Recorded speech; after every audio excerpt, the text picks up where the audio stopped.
जो कहीं भी हो, हमसे एक आगाज़ किया गया है कि आप जो है जनाब कासिम और जनाब अली अकबर का मशाहद थोड़ा थोड़ा ही पढ़ना है, मुकम्मल तरीके से नहीं। तो कल शब मुहर्रम थी, आज आशूर हो गया। जनाब कासिम अलैहिस्सलाम को कल चंद लम्हा के लिए हुसैन ने दूल्हा बनाया। इमाम हुसैन को मालूम था कि मेरा भतीजा कासिम कल शहीद हो जाएगा आशूर के दिन।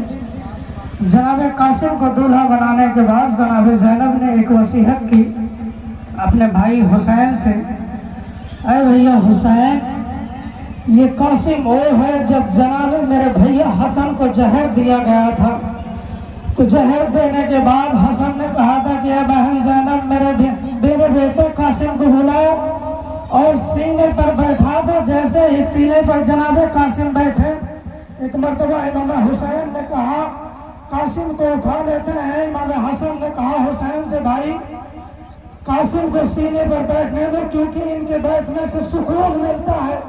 और 13 बरस का कासिम जिसके लिए इमाम हुसैन ने कहा कि मेरे भाई हसन की निशानी, इसको करबला के मैदान में मैं कैसे भेजूं, लेकिन इमाम हसन की एक वसीयत थी, भैया जब तुम पर कोई मुसीबत पड़ेगी तो मेरा बेटा कासिम आपके साथ रहेगा, क्योंकि मुझे मालूम है उस वक्त मैं आपके साथ नहीं रहूंगा, इसीलिए अपने बेटे कासिम को मैं आपके साथ भेज रहा हूँ।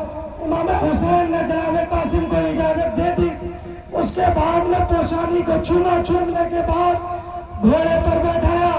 जनाब कासिम से इमाम हुसैन ने कहा कि ऐ बेटा कासिम, जब तक तुम घोड़े पर सवार रहोगे तब तक दुश्मन तुम्हारा मुकाबला नहीं कर पाएगा। एक मर्तबा इमाम कासिम ने करबला के मैदान की तरफ जाने के बाद उधर आवाज दी, भैया भैया अली अकबर, आपका भाई कासिम आ गया है, आप मेरी जंग देखने के लिए तैयार हो जाना। इतना कहना था, जनाब कासिम ने तलवार को निकाला और लहराते हुए करबला के मैदान में शिमरे साहब की तरफ हमला किया। उधर फौजें भागी, इधर फौजें भागी। भागने के बाद जनाब कासिम ने एक मर्तबा इमाम हुसैन से कहा, चाचा हुसैन, आप मेरी जंग नहीं देखेंगे। इमाम हुसैन ने खाने से बाहर आए, आने के बाद करबला की तरफ रुख किया। सिमरे साहब ने क्या बोला, ऐसे इस बच्चे पर काबू नहीं पाएगा, चारों तरफ से हमला करो। हमला करने के बाद तारीख ये लिखती है 5000 का लश्कर ऐसे घूमा और नीचे तलवार भागे इमाम कासिम के ऊपर फेंके।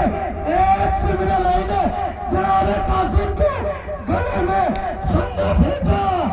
उसके बाद में जनाब कासिम घोड़े से गिरे। गिरने के बाद घोड़े से तपती जमीन पर रास्ता रहा। इतने में एक आवाज दी कासिम ने, हाँ चाचा हुसैन, मेरा आखिरी सलाम लाओ, आपका भतीजा कासिम करबला में शहीद होगा। जनाब कासिम ने ये सना दी। उसके बाद में इमाम हुसैन ने करबला के मैदान में तपती जमीन पर दौड़ते हुए नंगे पांव, आप तो देख रहे हैं हमारे गर्मी का ये आलम है, हम चंद लोग 100-200 मीटर भी नंगे पैर नहीं चल पा रहे हैं। वो करबला की जमीन जिस पर रेत थी, रेत इतनी गर्म, हुसैन जो है घिटिलियों के बाल जनाब कासिम के पास, जनाब कासिम के पास पहुंचे। आवाज दी, कासिम कहाँ तुम? मशरफ से आवाज आई, मगरिब से आवाज आई। इमाम हुसैन ने हाथों को बुलंद किया। उसके बाद में कहा, कासिम हुसैन, इमाम होकर आवाज देता हूँ, कहाँ हो तुम? एक मरतबा मगरिब से आवाज आई, चाचा मैं इधर हूँ। जनाब कासिम बुलाए। उसके बाद में इमाम हुसैन नंगे पांव रेत की जमीन पर दौड़ते हुए गए।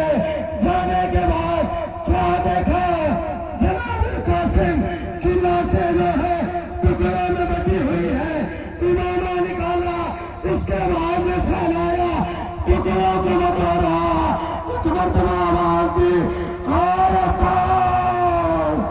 कहा हो तुम? ये कासिम का लाशा मुझसे उठता नहीं है। करबला के मैदान से इमाम हुसैन ने गठरियों को बटोरने के बाद करबला के मैदान से जैसे ही खाने की तरफ आए, एक बहन ज़ैनब दौड़ते हुए आई। उसके बाद में गठरियों को खोला, कहा भैया हुसैन, मेरा कासिम, मेरा कासिम।